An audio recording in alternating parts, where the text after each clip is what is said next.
만약에 말입니다. 주님께서 십자가의 길을 걸어가지 않았었다면, 만약에 예수님께서 겟세마네 동산에서 피땀을 흘려 기도하지 않았다면, 만약에 예수님께 십자가에 달려 돌아가시 않았다면 오늘 우리 삶의 자리는 어땠을까요? 우리는 너무 신앙생활 오래 하다 보니까 우리 마음이 너무 무뎌져 있습니다. 그래서 어떤 것을 보아도, 어떤 것을 들어도 우리는 감동도 없고 아무 느낌도 없고 그냥 그렇게 살아가고 있습니다. 과연 이 모습 이렇게 살아서는 될까요? 여러분 2019년 한 해 동안 지금까지 그렇게 모습으로 살아온 것처럼 만약에 2019년도 그렇게 살아간다면 과연 우리 삶의 자리가 어떻게 될까요? 주님께서 하나님 앞에 계시지 않았더라면 어땠을까요? 그 능력 많으신 주님께서 하나님 앞에 서지 않고 자기 자신 뜻대로 만약에 살아가셨더라면 어땠을까요? 그 능력 많으신 분이 통곡하며 우시지 않았더라면 과연 우리 삶의 자리가 어떨까요? 저는 저 동영상을 보면서 많은 생각이 들었습니다. 사실 주님의 십자가길 때문에, 주님의 은혜 때문에, 주님께서 눈물을 흘리심 때문에, 주님께서 십자가에 달리심 때문에 오늘 우리가 구원받았습니다. 그러면 주님만 그렇게 하셔야 되는 거예요. 주님만 십자가에 죽으시고 주님만 눈물 흘리시고 주님만 통곡하시면 다 모든 문제가 해결될까요? 어떻습니까? 우리 삶의 자리에 왜 예수님께서 오셔서 제일 먼저 하시는 말씀이 팔복을 먼저 말씀하셨을까요? 복이 있는 자는 어떤 복이 있는지, 그 복이 왜 중요한지, 왜 그렇게 해야 되는지를 주님께서는 말씀만 하지 않고 실제적으로 보여주셨습니다. 그래서 예수님은 오셔서 언제나 하나님 앞에 계셨습니다. 그것이 심령이 가난한 자는 복이 있나니 천국이 저희 것입니다. 첫 번째 우리에게 주신 복의 말씀입니다. 주님은 말씀만 하지 않고 실제적으로 언제나 하나님 앞에 계셨습니다. 이 심령이 가난한다는 말은 호이 포토코이라고 지난주에 말씀드렸습니다. 호이 포토코이. 내 스스로 힘으로는 이 모든 문제를 해결할 수 없기 때문에 그 하나님 앞에 계시게 되는 거예요. 우리 힘으로는 이 구원의 문제를, 죄의 문제를 해결할 수 없기에 하나님 앞에 있어야 되는 거. 그래서 이 호이 포토코이는 영적으로 하나님을 의지할 수밖에 없는 그런 자각한 사람입니다. 여러분, 우리가 삶의 자리에 얼마나 하나님 앞에 계십니까? 지난 일주일 동안, 한 주간 동안 우리가 삶을 살아오면서 이 세상 속에서 얼마나 하나님 앞에 서서 하나님의 생각으로, 하나님의 마음으로 살아오셨습니까? 그리고 나는 복 있는 사람이다 라고 외칠 수 있습니까? 여러분, 하나님 앞에 서 있지 않으면 우리는 복 있는 사람이 될 수가 없습니다. 그러기에 우리는 언제나 꼬람대고 하나님 앞에서, 언제나 하나님 앞에서 내 눈이 내 마음이, 내 생각이, 내 모습이 언제나, 심지어 내 손도, 내 모습도 언제나 성질을 향하고, 내 손이 어디를 나가요? 말씀을 잡고, 내 입술이 뭘로 말해요? 말씀으로 말하고. 그렇게 부단히 몸부림쳐야 되는 이유가 무엇입니까? 그렇게 해야만 내가 있는 그 자리가 천국이 이루어지기 때문입니다. 천국은 주여 주여 한다고 다 되어지는 게 아니에요.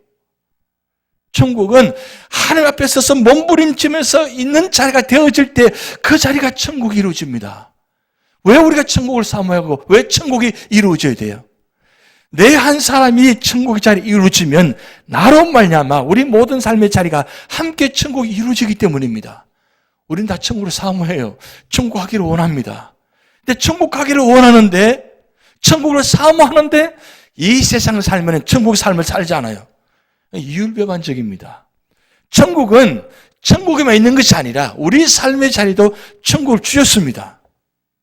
그러면 천국을 이루어지려면, 내 마음의 천국이 이루어지려면 어떻게 해야 돼요?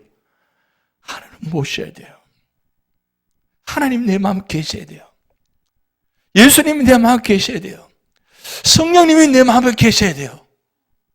그래야만 내 마음이 먼저 천국이 이루어집니다. 천국은 저기 있다 여기 있다가 아니라 내 마음이 있다 그랬어요. 여러분 가슴에 손을 얹고 한번 생각해 보세요. 내가 진짜 내 마음속에 천국이 이루어져 있습니까?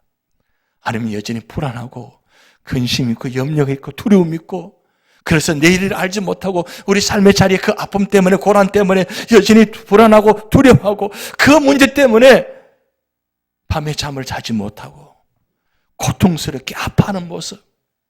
왜 그렇게 살아야 돼요? 왜 그렇게 살 수밖에 없는 거예요? 여러분, 우리 신앙생활, 우리 삶의 자리에 이런 아픔의 문제가 너무나 많습니다.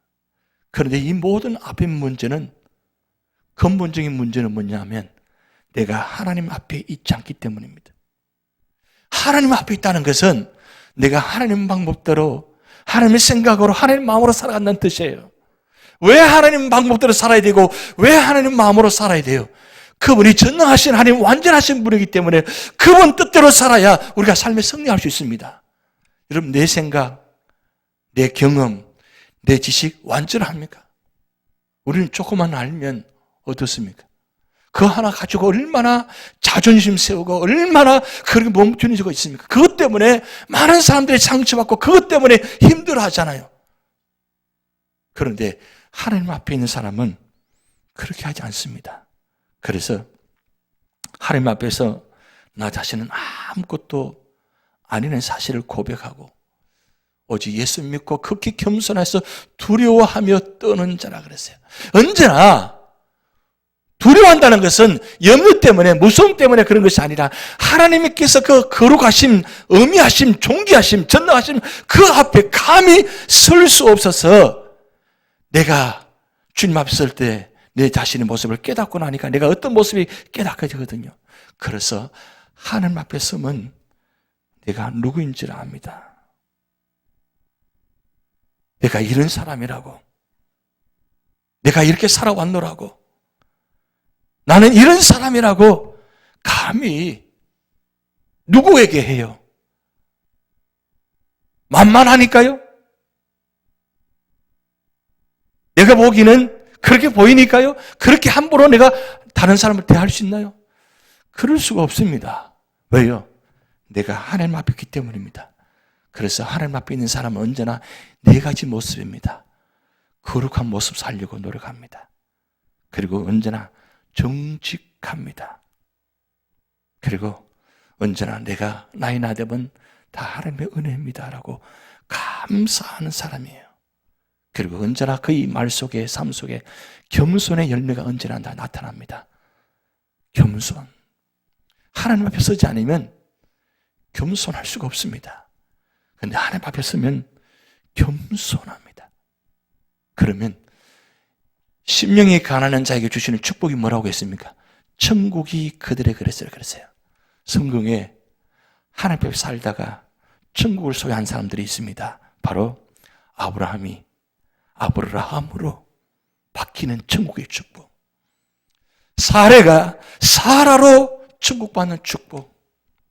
야곱이 이스라엘로 바뀌는 축복, 천국의 축복.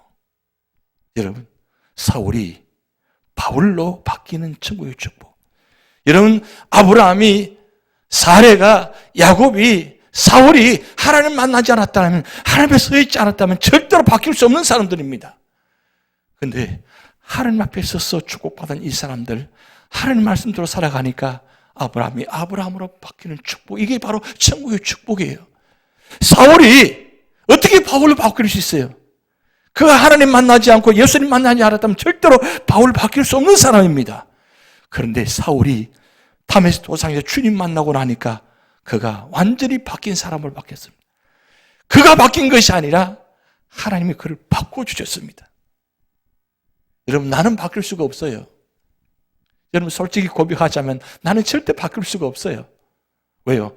내 속에 의로움이 있거든요. 내가 의가 있거든요. 근데 사실 그 의도 사실은 하나님께서 우리를 의롭다고 인정하셨는데 사실 내가 의로운 존재는 아니에요. 언제나 나는 죄인입니다. 그런데 하나님께서 인정해서 의롭다고 하니까 내가 의로운 존재라 생각하고 착각하고 내가 의롭게 살아간다고 합니다. 근데 보면 아니에요. 유대인들이 얼마나 의로운 존재입니까? 말씀을 몰라서 그렇게 의로운 존재가 되었습니까? 아닙니다. 선택하셨습니다. 말씀 주셨습니다. 정말 의로운 백성들입니다. 선택받은 백성들입니다. 그런데 왜 그렇게 주셨습니까? 하나님 백성 되게 하셔 주셨습니다. 선택하셨습니다. 그런데 그들은 착각 속에 살아가고 있습니다. 자기들만 의로운 존재라고, 자기들만 선택된 백성이라고 생각합니다. 오늘 우리 주신 말씀 바로 심령이 가난한 자가 되지 않으면 바로 두 번째 말씀을 연결할 수 없기 때문입니다. 그래서 이 팔복은 동시적인 성품입니다. 동시적인 속성이 있습니다. 심령이 가난해야만 그 다음 4절 말씀에 애통하는 자가 될 수 있습니다. 근데 애통하는 자는 복이 나니 그들이 위로를 받을 것이면데 동시적인 이 공간복음인 누가복음 6장 21절에는 이렇게 말씀이 나왔습니다. 지금 우는 자는 복이 나니 네가 웃을 것이며. 여러분, 운다는 게 얼마나 힘든 일입니까? 근데 왜 울어야 돼요? 왜 애통해야 돼요? 그러면 울면, 애통하면 문제가 해결되어집니다.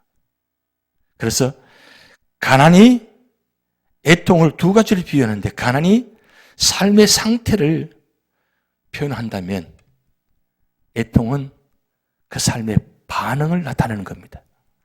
내가 하나님 앞에 있는 상태가 되어지면 그 다음 나타나는 반응이 어떻게 반응이 나타나느냐, 그것을 이 심령이 가난한 자와 애통하는 자 두 가지를 비유해놨습니다. 그래서 가난이 삶의 상태를 나타내는 것이라면 애통은 삶의 반응을 나타내는 것입니다. 그럼 왜 삶의 상태가 중요하냐? 여기서 삶의 상태는 소유한 것이 무엇이냐가 질문한 것이 아니라 어떤 상태에 있는 사람이냐, 내가 얼마나 가졌느냐, 얼마나 있느냐라고 하는 것을 가난하고 표현하지 않습니다. 세상은 가진 자를 부자라 하고 가지지 못한 자를 가난한 자라고 합니다. 그런데 주님께서는 소유의 문제를 가지고 이야기하는 것이 아닙니다. 어떤 상태에 있느냐, 네가 하나님 앞에 어떤 상태에 있느냐, 그것이 가난한 자냐 부유한 자냐, 그렇게 말씀하고 있다는 겁니다. 그래서 행복은 소유에 있는 것이 아니라 존재에 있습니다. 여러분, 이 말씀 이해하시겠습니까?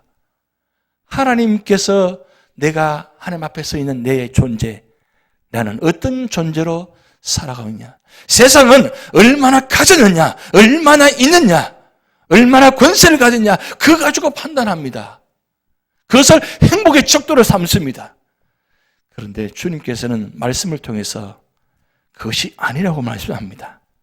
그것이 중요한 것이 아니라 내가 얼마나 내 앞에 있는 존재냐, 하나님 앞에 살아가는 존재냐, 그것을 지금 말씀하고 있는 것입니다. 그러기에 애통은 바로 삶의 반응입니다. 그런데 주님께서 말씀합니다. 이 세상 속에서 슬픔을 만나지 않고 살아갈 수 있을까? 이렇게 물으시는 게 아니라는 거예요. 어떻게 이 세상 속에서 슬픔에 반응하면서 살아갈 것인가? 그것을 지금 팔복을 통해서 지금 묻고 계십니다. 여러분, 우리 삶의 자리에 어떻게 반응하고 있습니까? 여러분 삶의 모습 속에서 어떻게 반응이 나타나고 있습니까? 그래서 행복은 삶의 반응에 달려 있습니다라고 합니다. 여러분 행복하기를 원하십니까? 축복받기를 원하십니까? 여러분 어떻게 반응하냐에 따라서 그 행복이 결정되어집니다. 왜 행복에 대해서 지금 이야기하느냐? 그만큼 우리 삶의 자리에 행복이 중요한 겁니다. 축복이 중요합니다. 그런데 이 행복은 아무렇게 되어지는 게 아닙니다. 반응의 결과에 따라서 내게 주어지는 것이기 때문입니다. 그래서 주님께서는 이렇게 묻습니다. 어떤 종류의 슬픔을 가지고 있느냐? 너의 슬픔은 무엇이냐? 어디로부터 오는 슬픔이냐? 지금 그 질문을 여러분에게 애통하는 자를 통해서 말씀하고 계십니다. 그래서 성경에는 이 애통하는 자의 모습을 세 가지로 기록해 놓았습니다. 오늘 본 말씀 애통하는 자는 펜둔데스라는 헬라어 단어입니다. 이 펜둔데스는 첫 번째 애통을 한 자의 모습입니다. 사랑하는 사람의 죽음을 앞에 놓고 가슴을 치며 통곡하는 사람입니다. 이게 세상적인 바로 삶의 애통입니다. 사랑하는 사람이, 가까운 사람이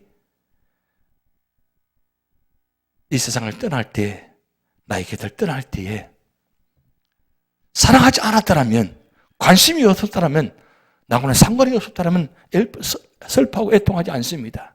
그런데 이 사람 없이는 나는 안 된다고 살아온 사람들, 그런 사람들을 만약에 가까운 사람이 어느 날 갑자기 훌쩍 떠나면 여러분 어떻습니까? 가슴을 치며 통곡하잖아요. 왜요? 너무 슬프기 때문입니다. 너무 힘들기 때문입니다. 그 사람 때문에 살아왔는데, 그 사람의 힘으로 의지하며 살아왔는데 그 사람이 갑자기 떠났어요. 그러면 그 마음이 어떻게 했어요? 그래서 슬퍼하며 애통하며 통곡합니다. 그런데 이 펜둔데스는 이 헬라 단어가 어디서 왔느냐? 히브리어에 페사하라는 단어가부터 유래되었습니다. 이 페사어도 애통하다, 슬퍼하다 그런 건데, 구약시대 대표적으로 이 페사 단어 사용한 단어가 어디 사용되느냐? 야곱이 그의 요셉이 죽었다는 소식을 듣고 몸을 찢으면서, 옷을 찢으면서 슬퍼하며 고통스러운 모습, 그때 애통이라는 단어를 사용했습니다. 페사어. 그런데 이 놀라운 사실은 이 페사라는 단어가 어디 또 사용되느냐?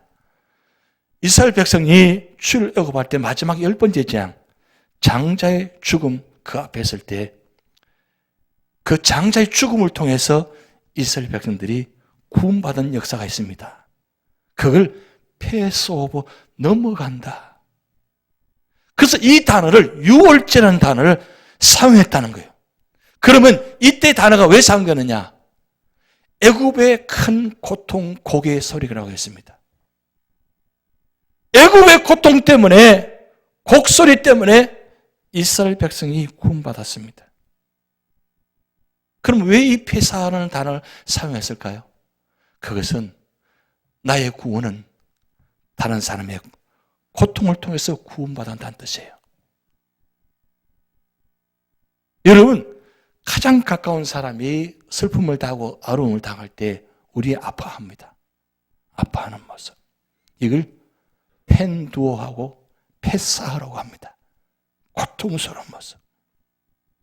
그 고통이 우리 삶의 자리에 찾아올 때 견딜 수가 없습니다. 그런데 오늘 주님께서 사용하는 이 펜둔데스는 세상적인 고통의 이야기를만 표현한 것이 아니라 두 번째 내용이 뭐냐면 이 애통하는 자는 자신과 타인에 대한 결과를 탄식하는 아픔입니다. 무슨 아픔이냐? 죄로 말미암아 고통당하는 아픔. 여러분, 그래서 애통이란 두 번째 내용입니다. 내 안에 있어야 할 선이 없음으로 인해서 마음 아파하며, 그리고 내 안에 없어야 할 죄가 있음으로 인해서 마음 아파하는 것이 바로 편둔돼서 애통하는 겁니다. 여러분, 우리가 신앙생활 하면서 얼마나 이런 모습들이 많지 않습니까?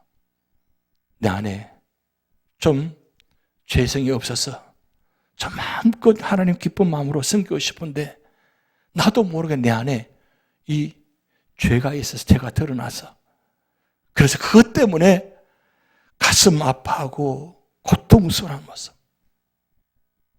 여러분, 우리 신앙생활 하면서 얼마나 이 고통을 느끼고 있습니까? 나의 죄 때문에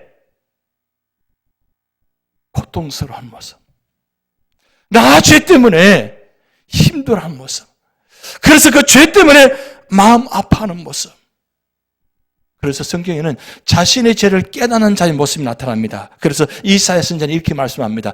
화로다 나여 망하게 되었도다. 나의 입술이 불효한 사람이다. 왜요? 죄 때문에 내가 망했다는 거예요. 죄가 없었더라면 이렇지 않았을 텐데 죄 때문에 망하게 되었다는 거예요. 그런데 이 죄가 언제 깨닫게 되느냐? 하나님 앞에 서게 될 때 내가 누군지를 깨닫게 된 거예요. 이사야 선지자도 하나님 앞에 섰을 때 화로다 나의 망하게 되었도다. 나는 죄인이다. 그걸 스스로가 깨닫게 되는 거예요. 그러면서 회개합니다. 주여, 나를 떠나서서 나는 죄인으로소이다. 이 고백이 누굽니까? 바로 베드로가 고백하는 겁니다. 주님 만나는 그 자리에, 말씀을 듣는 그 자리에 하나님의 선이 되니까 자기가 죄인이에요. 그래서 나를 떠나소서. 여러분, 시편 6편 6절 말씀에 다윗이 이렇게 밤새워 고통하는 모습입니다. 내가 탄식함으로 곤비하여 밤마다 눈물로 내 침상을 띄우며 내 요를 적시나이다. 성경이 대표적으로 고통스러워하는 모습이 바로 바울의 애통입니다. 바울은 로마서 7장에 이렇게 말씀 기록해 놓았습니다. 내가 원하는 바 선은 행하지 아니하고 도리어 원하지 아니한 바 악을 행하는도다. 오라 나는 공고한 사람이라. 이 사망의 몸에서 누가 나를 건져내랴. 여러분, 오늘날 교회가, 가정이 왜 이렇게 힘들어집니까? 왜 교회가 점점 어려워지고 가정이 점점 어려워지고 힘들어갑니까? 물질이 없었어요? 물론 그것 때문에도 힘듭니다. 환경이 좋지 못했어요? 물론 그것도 힘듭니다. 사업자 잘 안 되었어요? 자녀들 문제 때문에요? 예, 그것도 물론 그것 때문에 많이 힘듭니다. 그런데 근본적인 힘듦은 내가 죄인이란 것, 내가 잘못했다는 것, 이게 회개가 없기 때문에 우리 가정이 깨어지고 우리 교회가 힘들어지고 우리 모든 삶의 자리가 힘듭니다. 내가 진심으로 하나님, 나는 죄인입니다. 나 때문입니다. 다 나로 말미암아 이렇게 문제가 되었습니다. 라고 회개만 있다면 여러분, 교회, 가정, 우리 모든 삶의 자리에 무너지지 않습니다. 절대 무너지지 않습니다. 기독교의 힘은 바로 여기 있습니다. 기독교의 힘은 교회가 물질이 많고 교회가 번듯하게 세워져 있고 그게 힘으로 세워진 것이 아니라 교회 안에 들어와서 나는 죄인입니다라고 통곡하며 엎드리는 성도가 있는 그 교회가, 그 성도가 바로 힘 있는 교회와 성도입니다. 그게 바로 기독교의 힘입니다. 다 나 때문입니다라고 고백하면 문제가 다 해결되어져요. 절대로 나는 나 때문이 아니라고 합니다. 다 너 때문이지. 너만 잘하면 된다고 이야기하잖아요. 나는 괜찮고 너가 문제라고 이야기하죠. 그러면 이 세상에 완전한 게 어디 있습니까? 얼마나 완전해야 내 마음에 만족하고 마음에 들겠습니까? 마음에 들 수가 없습니다. 다 내 마음 같지 않습니다. 그런데 오늘 바울의 애통처럼 다 나 때문입니다라고, 오라 나는 공고한 사람이다. 나는 죄인 중에 괴수라고 고백하는 그 자리에 되어질 때 바울이 사울에서 바울로 바뀌어지니까 그 바울 때문에 여러분 복음 역사, 구원 역사 나타났잖아요. 오늘 우리 삶의 자리에 이런 모습이 되어질 때 여러분 진정한 애통함이 있을 때 역사가 나타나기 시작합니다. 여러분 아메리카의 인디언 선교사 데이브 브레너라는 분이 이렇게 고백했습니다. 나의 아침 기도 시간에 나는 나의 영혼이 녹아내리는 것을 느꼈다. 내 속에 있는 사악함과 타락함을 목격하고 나는 깊이 울었다. 여러분 얼마나 내 자신을 속에 들여다봅니까? 이 선교사님처럼 내 속에 사악함, 타락함, 완악함, 이런 악한 모습을 내 속에 들여다보니까 내가 나 스스로 견딜 수가 없는 거예요. 견딜 수가 없어서 깊이 울었다.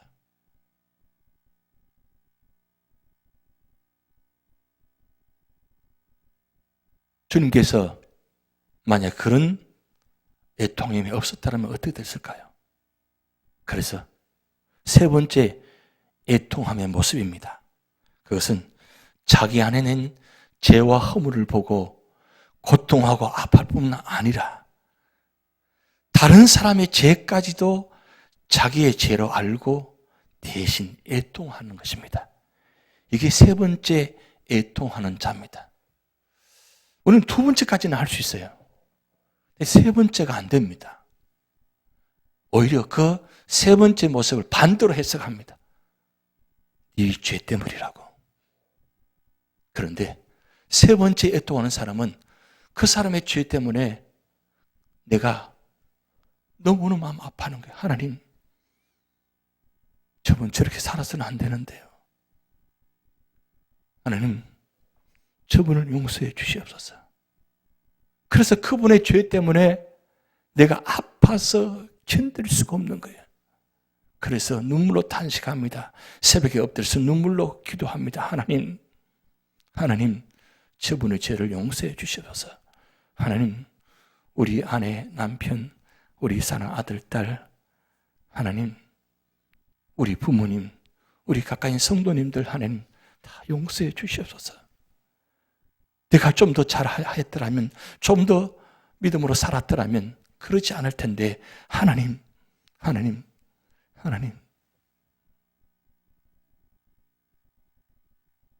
그래서 시편 기자는 이렇게 고백합니다. 그들이 주의 법을 지키지 아니하므로 내 눈물이 시냇물같이 흐르나이다. 그들이 주의 법을 지키지 아니하므로 말씀대로 살지 않고 완악한 모습 보면서 하나님 내 눈물이 시냇물같이 흐르나이다. 얼마나 흘러야 시냇물같이 흐를까요? 여러분 예수님의 애통의 모습 기억나실 것입니다. 나사로의 무덤 앞에서 죽어가는 모습. 그렇게 사랑하는 나사로입니다. 그런데 나사로가 왜 죽어야 돼요? 죄 때문에 죽음이 찾아온 거잖아요. 예수님은 이 땅에 죄의 문제를 해결하셔서 오셨습니다. 그런데 죽어 있는 그 모습 보면서 무덤 앞에서 눈물을 흘리시는 모습.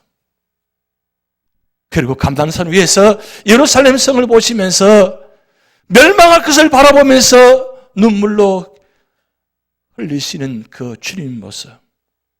그리고 우리가 동상 보셨지만 겟세마네 동산에서 눈물을 흘리면서 기도하시는 모습. 그래서 히브리서 5장 7절에 이렇게 말씀 기록해 놓았습니다. 우리 같이 한번 읽어보시겠습니다. 히브리서 5장 7절.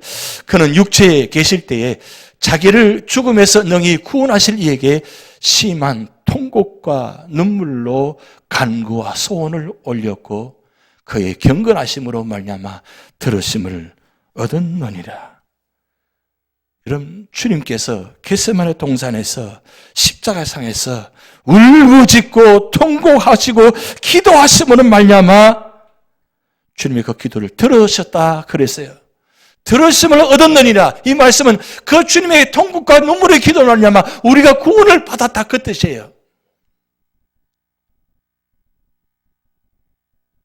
그렇다면 이 눈물이 어떤가요? 오늘 하루 동안 여러분 삶의 자리에 많이 우시기 바랍니다. 많이 우셔야 됩니다. 왜 우셔야 돼요? 내가 울어야 우리 교회가, 우리 가정이, 우리 삶의 자리가 살아나기 때문입니다. 어떻게 울지 않고, 어떻게 그렇게 애통하지 않고 그렇게 살아갈 수 있습니까? 지금 자녀들이 얼마나 힘들어하고 있는데, 가정이 얼마나 무너지고 있는데, 얼마나 힘들어 살고 있는데, 여러분, 내가 그렇게 기도하지 않고, 여러분, 울지 않고 문제 해결될 것 같아요? 되지 않습니다. 여러분이 우심으로, 여러분, 놀라운 구원 역사 나타납니다. 그래서 사랑은 눈물의 씨앗이라 그래요. 말은 사랑은 눈물의 씨앗이라 그래요. 왜 사랑은 눈물의 씨앗이라 그래요? 사랑을 얻기가 얼마나 힘든 줄 아세요? 얻은 것 같은데 보니까 아직도 아니에요. 그렇게 눈물을 흘리는 아직도 아닌 것 같아요. 여러분, 사랑의 눈물의 씨앗이, 그건 세상적인 표현이지만 우리는 하나님의 눈물로, 예수님의 눈물로 우리가 그 눈물의 씨앗으로 말미암아 우리가 구원받았습니다. 여러분, 패션 오브 크라이스트 여러분 보셨잖아요. 그 마지막 장면에 정말 놀라운 한 장면이 나타납니다. 무슨 장면입니까? 위에서 하늘에서 눈물 한 방울이 떨어집니다. 눈물 한 방울이 떨어지는 순간 땅이 진동합니다. 무슨 뜻이? 그 눈물이 누구 눈물입니까? 하나님의 눈물이에요.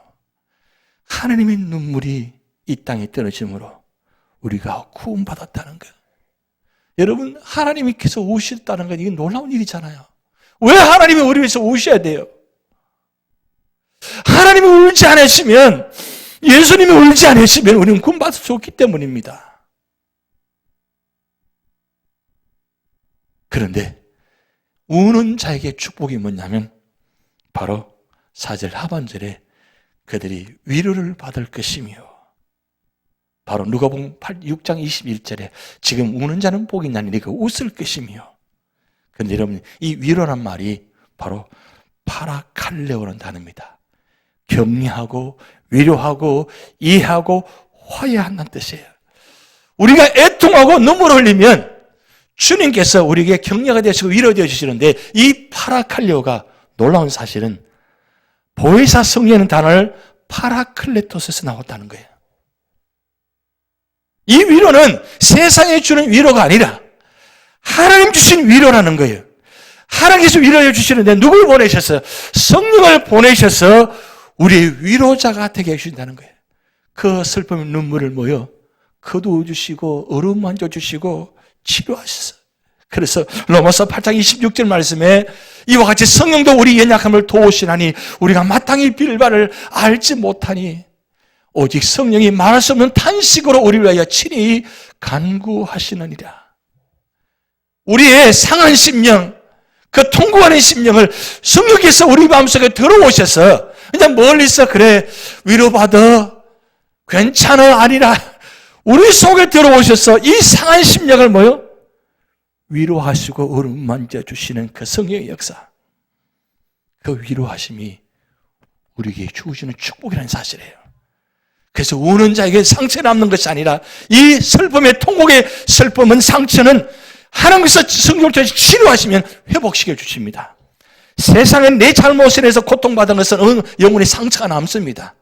그래서 이 상처의 흔적으로 말미암아 언제나 고통의 자리에 있습니다. 그런데 믿음으로 살면서 통곡이 흘리면서 눈물을 흘리는 그 상처는, 그 아픔은 성령께서 깨끗이 치료하시고 회복시키십니다. 흔적도 없이. 그래서 그 자리는 은혜의 자리로 바꿔주십니다. 마태복음 28장 20절 말씀 우리 같이 있습니다. 볼지어다 내가 세상 끝날까지 너희와 항상 함께 있으리라. 성령의 역사로 우리가 영원토록 함께 하실 은혜, 거기서 끝나지 않습니다. 요한계시록 7장 17절 같이 있습니다. 시작. 이는 보좌 가운데 계신 어린 양이 그들의 목자가 되사 생명수 샘물에 인도하시고 하나님께 그들의 눈에서 모든 눈물을 씻어 주실 것입니다. 우리 삶이 눈물이 마르지 않습니다. 왜요? 아픔 때문에, 고통 때문에, 힘든 모습 때문에. 그런데 주님께서 우리 눈물을 씻어주신다 그랬어요. 어떤 분에게요? 애통하는 자에게. 올 한 해 동안 여러분의 애통으로 말미암아 우리 가정이, 우리 교회가 그런 복받는 자리, 축복받는 자리, 위로받는 자리가 될 줄 믿습니다.